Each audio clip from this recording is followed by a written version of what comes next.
start off our press conference almost in a little bit of an unorthodox fashion.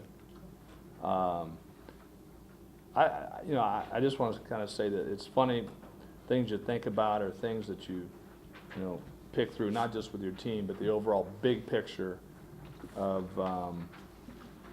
certainly what it means to be here and all that stuff. But, that game kind of got away early. Pretty methodical, boring game, quite frankly, after the, fifth or sixth inning, because that guy was on and dealing. But, and this is silly, and I bear with me, but I really said I wanted to do this because what I appreciated tonight, truly, was our fan base. Because I'm literally sitting there in my mind, and it's tough for me to weather through that thing and keep yourself focused and make sure you guys are battling. But what I love tonight, and this is why this place is so cool, is you've got people out there with their entire families, but legitimately we're in every single pitch all the way down to the last out and encouraging your team. And those are the little things. Those are the things that I think a lot of times go unnoticed. Why am I talking about it now? It's when you see it in tough times like this. It's easy in a 10-0 blowout to stand up and walk out and give up on your team, give up on your kids. So I guess I'm just saying publicly, I appreciate that support that the people gave tonight. And I'd say 99% of them. There's always that 1%. But that was really cool to me. And I guess I never really paid attention to it much. It was just maybe, I don't know what it was, the acoustics tonight or whatever, very quiet. But the encouragement that our fans were still giving our kids, and legitimate all the way through, was honestly pretty cool to me. Okay, baseball. What did Eli struggle with, or what did you see from him? And maybe a little bit of us, maybe got a, I don't know. I was going to say maybe a little bit away from his pattern, but it's not to assess blame. Really, he probably wasn't pitching off of his changeup as much as normal because they had more left-handed hitters in there. But sometimes that's just going to happen. Last night, we were pretty effective in keeping the ball away from their guys. Tonight, we kind of stayed with the same plan. They did a good job of adjusting to it and stroked some hits. And, we've asked a lot of him lately. And, maybe he was a little tired. We bumped him up a day, all that stuff. But, he's a warrior, and it's always tough when you're going out there to take a ball. And we didn't help him defensively. I mean, that's the other part of it. I'll say that right now. We just played catch tonight, catch and throw. That's a different baseball game. And, he's probably settling in there rather than being down 6 runs. That isn't happening. So I don't really think it was him. I don't think we helped him. He wasn't particularly sharp tonight, but that guy's been good for us up to this point, and sometimes you just don't have your best stuff. The sort of inconsistency of the whole thing is just the maddening part of all of this. There's just no easy answer for smoothing it out, I guess. I don't know. I mean, your rational brain keeps bringing it back to you've got a lot of guys that have, like I said, have never played college baseball before, and some guys playing positions they haven't played. They've played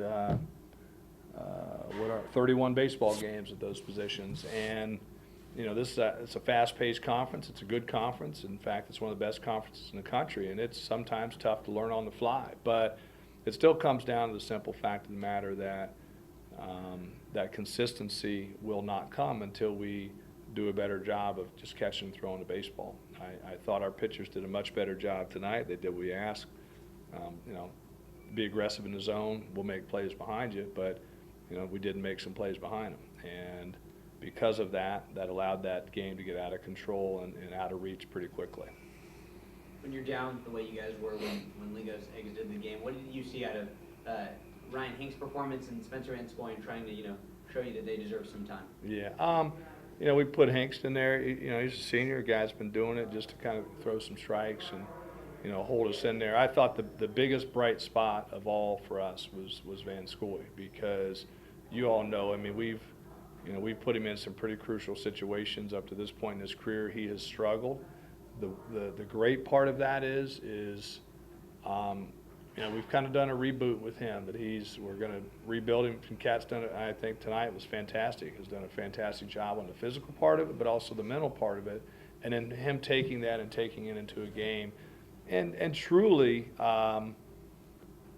what's probably even more impressive is that thing was kind of over early, and he didn't pitch like that. He still was pitching like, in my mind, he looked as focused as a guy in the 7th game of the World Series. And I thought that was a step in the right direction, not just from a physical standpoint, but from a mental standpoint. If we get him back to that point right there, it's going to help us a lot. What you saw tonight, it will help us a lot.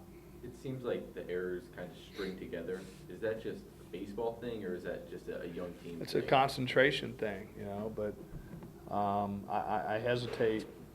You know, here's the fine line. It's like the fine line between using youth as an excuse. I mean, my rational brain says these guys are going to take a little bit of time, and that's just, it is. But at the same time, if, you know, you catch a ball and you just throw it to second nice and casually, we execute a rundown play that not only do we practice all the time during the week, but, did you play when you were little?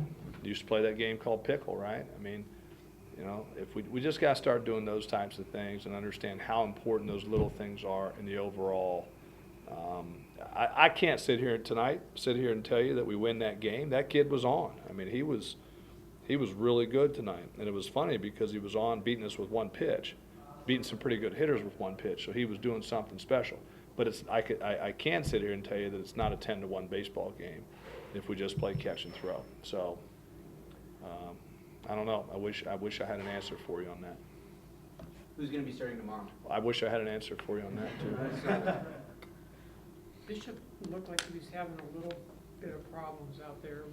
What do you think? Was that anything?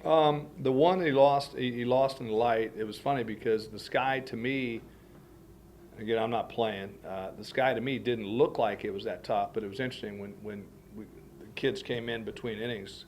I asked Gage about that. I said he lost a ball too. He said he actually lost it too. So that one, and then the other one, that play it's harder than it looks. First of all, he's our fastest guy, so I'd hesitate to guess at what his top end speed is when he's running. But trust me, he's cooking.